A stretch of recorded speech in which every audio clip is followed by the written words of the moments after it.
Hey everybody, Josh Sigurdson, a World Alternative Media, and of course we're joined by author and economic analyst here. I'm John Sneisen, and this is a big one today. Very, very complicated story, but something that we need to report on. So I'm going to start by reading a bit of an article from Zero Hedge, and John is going to explain it in, human, non-robotic terms that we can actually understand. So the article from Zero Hedge says, ECB proposes end to deposit protection. And as the article says, and it's submitted by Goldcore, by the way, our friend Marco Byrne, as the article says, it is the opinion of the European Central Bank that the deposit protection scheme is no longer necessary.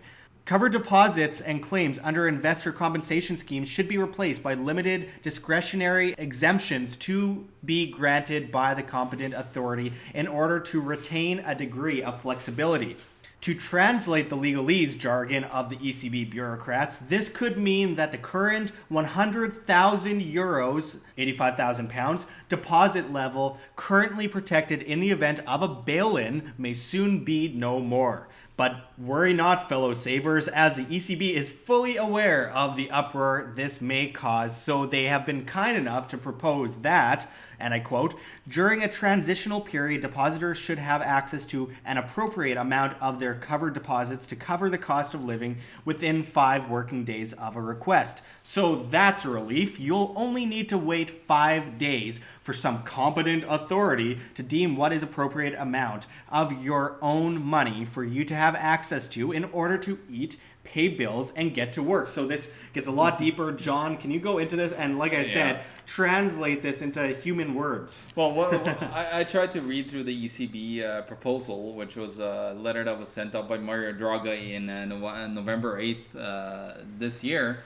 And he has an amendment where he actually talks about covered deposits. It's Amendment 13. And he talks about how the covered deposits are now going to be kind of erased and be a part of what is going to be taken out of the money when this happens. There's also that was credit control that that you were just talking about, how they just give you a little bit of money to survive on. And we've seen this in Greece and in Cyprus. Let them eat cake, as someone would say. Yeah, exactly. So it's so important to understand that this could happen at any given time in a lot of banks around the world right now. And it will happen suddenly usually over a weekend where you get a bank holiday, they call it, where they close the bank and then suddenly they reopen and whoo, your deposits that's dropped or disappeared or something could happen to them. Yeah. And by the way, before you go into it anymore, as we've said so many times before here at WAM, if your money's in the bank, it's not yours, it's the bank's. Because you borrow it to the bank. If you take just a quick look at the legal stuff when you get your bank deposit checking account, it will tell you that you actually borrow that money to the bank, and you are you're a liability on the bank's balance sheet basically, because they have to give you, well, today they don't really give you anything. And in the case of a bail-in though, what's this insurance plan? The credit insurance. So I know a lot about it from the Canadian perspective, and from the Canadian perspective, you're looking at some crazy numbers when you have the current deposit. I call it the deposit insurance fraud in my book. It's just ridiculous. The number of bank accounts at the time, and I looked at it, was that was under 100,000. That's supposed to be protected under the CDIC in Canada, was $622 billion in deposits. Now, the CDIC held $2.2 billion in their fund, which is 0.39% of all those deposits. So major bank fails, well, you're in major trouble. But don't worry, the government could burst that up to $21 billion, and it would give a coverage of 3.37%. So that's going to save you if you lose all your money, 3.37%. Yeah, so it's ridiculous. It's kind of a fraud that they tell you in order to make you feel complacent about having your money in the bank. And it works, because I know some economists that actually think that it actually is good protection. And if you believe that the CDI, like the deposit insurance, is safe, look at Cyprus. What happened there? There was about 6% of the depositors, 6% of the money of the depositors under 100,000 euros got taken out, the 6% of their bank account, they called it a haircut. The look up the Cyprus haircut. Well, and I mean, bail-ins have been spotted across the board in the United States, or not in the United States, in Italy, in Canada, to extend in the budget. Yeah. We've Ever seen it in since Spain. 2013, Canada was the first country in the world to implement it after the bail-in in Cyprus. Absolutely, and people think it's about a decade-old idea, but we actually found in a book on the Exchange Stabilization Fund, which actually does give some marching orders to the Federal Reserve, we found in this book from 1997 them talking about bail-ins long before it was even a term, and some of the top, most powerful people in the world took part in that. But that's another story. We have a video on the ESF, but can you go into this, John? Yeah, no, just to continue on bail-ins and the deposit insurance, as I said, you can see clearly that it's not covered enough. It's like any insurance, it's just covered for, minor withdrawals. If you have a mass die-off, like let's say that half of the population goes out in a catastrophic event, insurer would go bankrupt. So it just shows you like how this insurance, it was during the 80s financial crash, they had something called, what was it again now? It was portfolio insurance. And that made the stock traders complacent with that, everything was great, everything was right.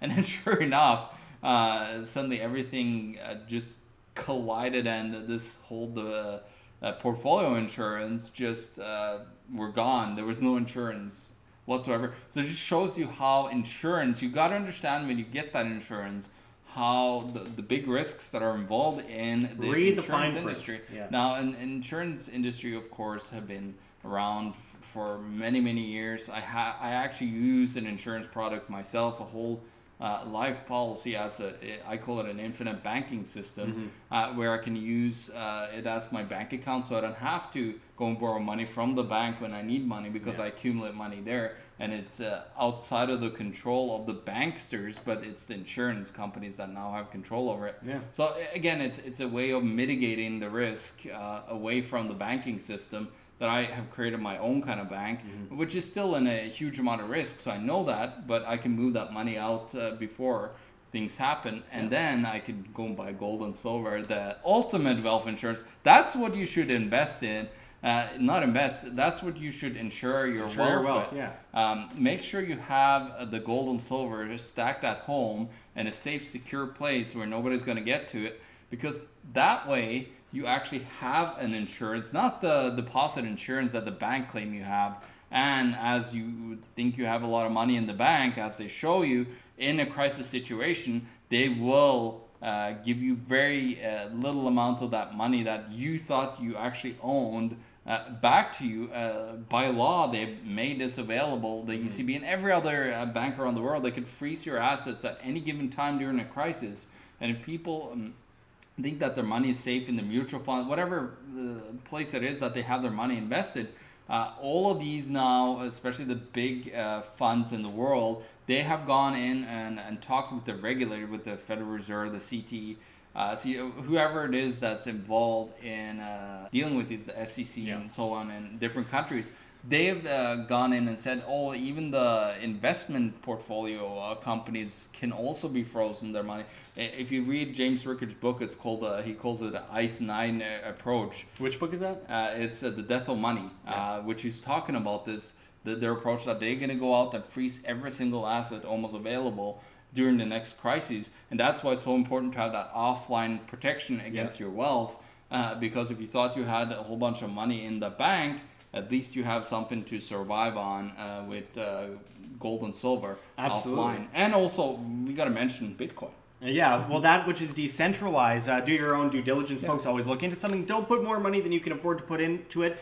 But I would also personally, from my personal opinion, put more money than I can afford to put into it, because it'll pay off long term. But I mean, just rounding it off, because we have to round this off eventually, because it gets exhausting. I mean, we're being attacked from all levels, John. Yeah, it's just very, very exhausting. Like, having to read through all of this stuff and trying to understand what these guys are up to. Well, it's made complicated on purpose because they don't want people knowing about this. No, and that's why it's so important that people like me and other people are out there reading through these documents, scouring through them, and breaking up all these mumbo jumbo language that they use, and which is just silly and stupid. Well, let's compensate the people that are actually researching. You should get John's book, Canada, the Greatest Economy in the World, on Amazon.com, as well as his other older book, The End of Freedom, How Our Monetary System Enslaves Us, also up on Amazon.com. Really important reads, very important to understand this stuff, because once you understand it, you know the negative, you can make positives of it by actually taking your own personal steps and being the change you wish to see, instead of being apathetic and waiting for the government or banking system to do it for you, because your interests are not in mind when it comes to the government and the banking system. They want to push you into debt servitude. They want you on your knees with the chains you revere. If they shove you down that bottomless pit of debt, you are forced to ask for a ladder up from the government and the banking system, which puts you in perfect servitude. Yeah. So solutions like we mentioned. Well, as I said, during a collapse, the government is not going to be there to save you. No, like, absolutely not. Nobody's going to save you during They'll a feed collapse. off you. You have They'll to drink your be blood. Independent. Yeah. Just look at Spain. Look at Greece, Cyprus. Look at these countries and see what happens. So what you need to do is you need to look at any crisis like Venezuela and others that we've been covering so many times. What are they? What could we do to protect ourselves in that event? It's food, water, shelter. It's defense. So you're not gathering stuff for the toughest guy on the block, as I so often say, which I actually stole from I believe it was a Bill Burr routine, the comedian. If you just gather a whole bunch of things, then you don't have a way to defend it, then you're basically saying, hey, I bought you a bunch of gifts for you to take from me. But defense is very important. And then, of course, gold, silver, Bitcoin, that which is decentralized assets. Off and the banking assets grid. don't include... Off the banking grid. Yeah, don't get involved in derivatives. Don't get involved in like ETFs. Don't get involved in futures. Don't get That's derivatives. involved in all of that mutual funds. Yeah, etc., etc. Just stay away from the banks, folks, and stay away from centralization. I realize that silver and gold are vastly manipulated today due to the ETF printing, but the physical value is up. And once that banking system goes down, gold and silver will bounce back up like a beach ball underwater. So important to check out these things and be safe and make sure that you understand what you're doing. But you have to be able to do these kinds of things and be self-sufficient and responsible in order to be able to protect your family and your friends and yourself, of course, from economic ruin, which is happening. Soon we will see a massive crash soon. That's why these things are in place, like bail-ins, etc. So we have to be prepared. It's better to be over-prepared than under-prepared. And with that said, I mean, the fundamentals are off the table due to the level of manipulation in the monetary system and the markets. So we don't know when it's going to happen, but we know it's going to happen. Just prepare for it. There's telltale signs, and they're getting prepared for it. So it's best you get prepared for it too, so you aren't pulled underwater and drowned and held hostage by these monsters, monsters, whatever. Same thing. So until next time, thanks for watching, everyone. And this is Josh Sigurdson and John Sneisen signing out from World Alternative Media. Find the truth, be the change. Like what you see here at WAM? Don't forget to check the links below. GoFundMe, Patreon. We can't do it without you. Any donation is very much appreciated, especially as we are so overwhelmingly demonetized and censored by YouTube as the Anti-Defamation League comes in and flags all of our content as hate speech. You can also find me at Josh Sigurdson at steemit.com. That's steemit.com, the future of social media, where you get paid in the upvote of your post via Steem, the cryptocurrency.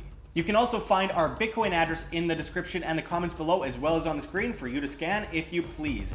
And don't forget to come on down to Anarchapulco in Acapulco, Mexico in February, one of the best events of the year, and you can save money on your tickets by typing in promo code WAM. That's WAM. We'll leave the link below for you, and until next time, don't forget to subscribe. This is Josh Sigurdson signing out from World Alternative Media. Find the truth, be the change.